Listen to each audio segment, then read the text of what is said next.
Ang diaspora at migrasyon ay bahagi ng kwento ng mga Pilipino. Bawat taon, libong-libong kababayan natin ang umalis sa kanilang mga tahanan upang maghanap ng mas magandang buhay sa ibang bansa.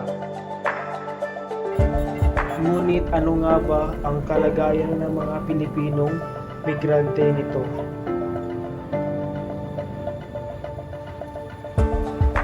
Ano ang mga dahilan ng kanilang pag-alis at paano nila nakayanan ang mga hamon sa kanilang paglalakbay? Ang bawat Pilipino sa diaspora ay may natatanging kwento. Ang panitikan ang nagiging susi upang ang kanilang mga boses ay marinig, hindi lamang sa sarili nilang komunidad, kundi sa buong mundo. Ano ang nadadala ng isang Pilipino kapag iniwan niya ang kanyang bayan? Bukod sa alaala ng kanyang pamilya at kultura, kasama rin ang kwento, ang panitikang nagiging tulay sa mga naiwang tahanan at bagong mundong tinatahak. Marami sa mga Pilipino ang nagiging bahagi ng diaspora dahil sa kakulangan ng sapat na trabaho at oportunidad sa kanilang sariling bayan. Ang kalagayan ng ekonomiya, kahirapan, at mataas na antas ng kawalan ng trabaho ay ilan lamang sa mga dahilan kung bakit ang ibang kababayan natin ay nagpasyang mangibang bansa. Kahit saan magpunta ang Pilipino, dala niya ang kanyang wika at kultura. Sa diaspora, nagiging hamon ang pagpapanatili nito, ngunit sa panitikan, ang tradisyon ay naisasalin, ang alaala ay naitatala, at ang pagmamahal sa bayan ay nananatiling buhay. Ang panitikan ay hindi lamang kasaysayan, ito rin ay pag-asa.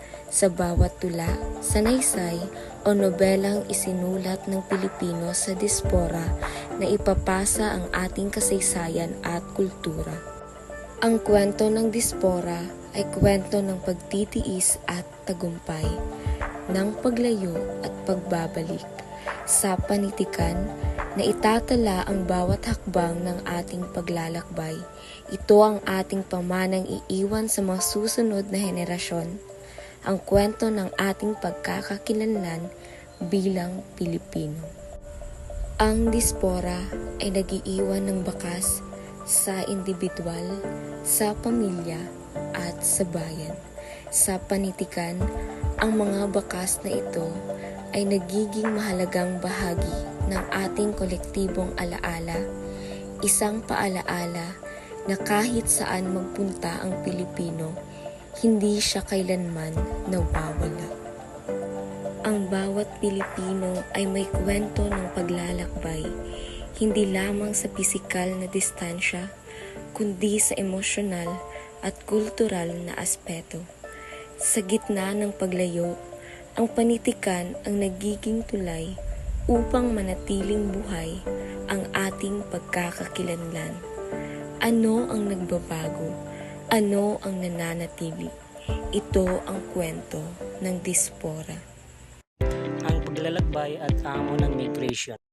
Meron tayong isang kababayan na nakakaranas ng hirap ng buhay.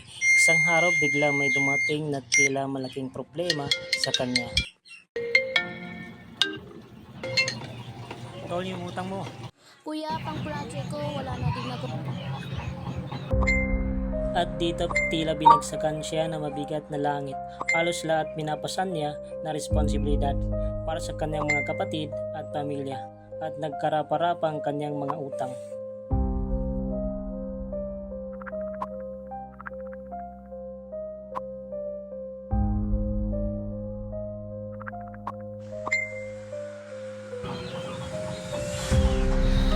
Hindi na niya alam ang kanyang gagawin sa dami ng kinakarap niya.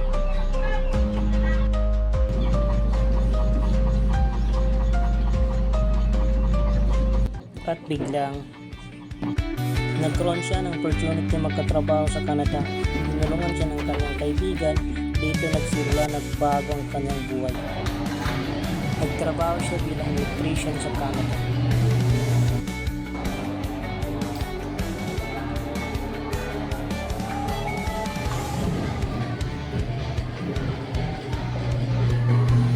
Meron din siya ilang part-time. At nakakapadala na rin siya sa kanyang pamilya. Nakalipas ilang taon umuwi sa Pinas.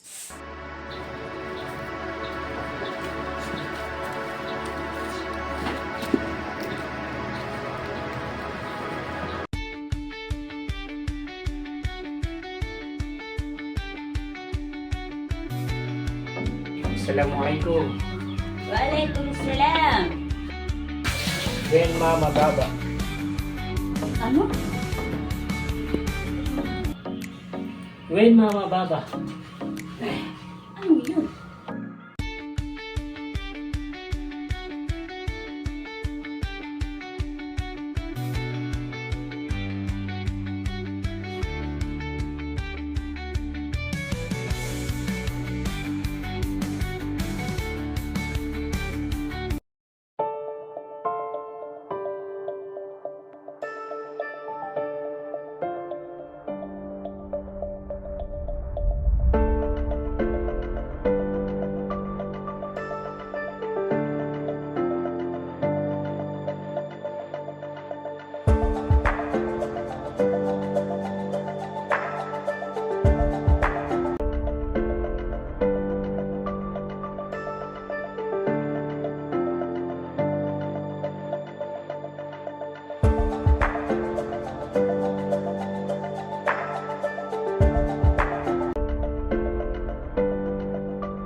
Assalamualaikum warahmatullahi ta'ala wabarakatuh.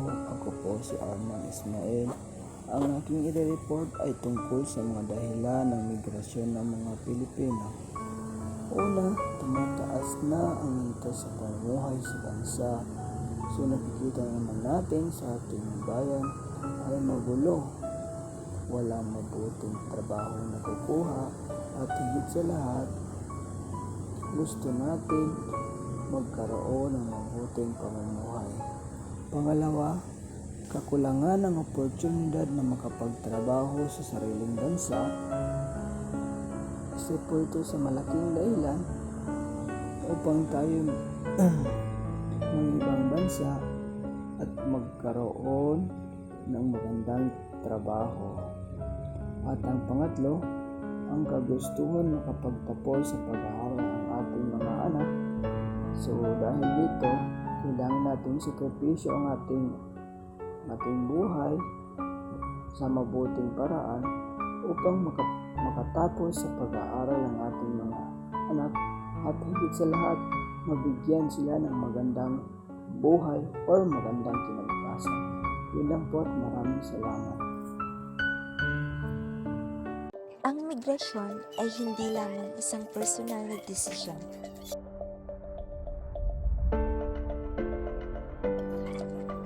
Ito ay may malalim na epekto sa pamilya ng mga migranteng Pilipino.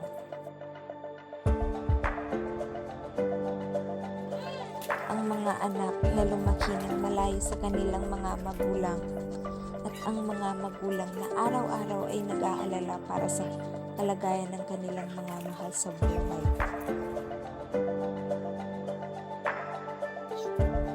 Gayunpaman, ang bawat sakripisyo ay may layunin.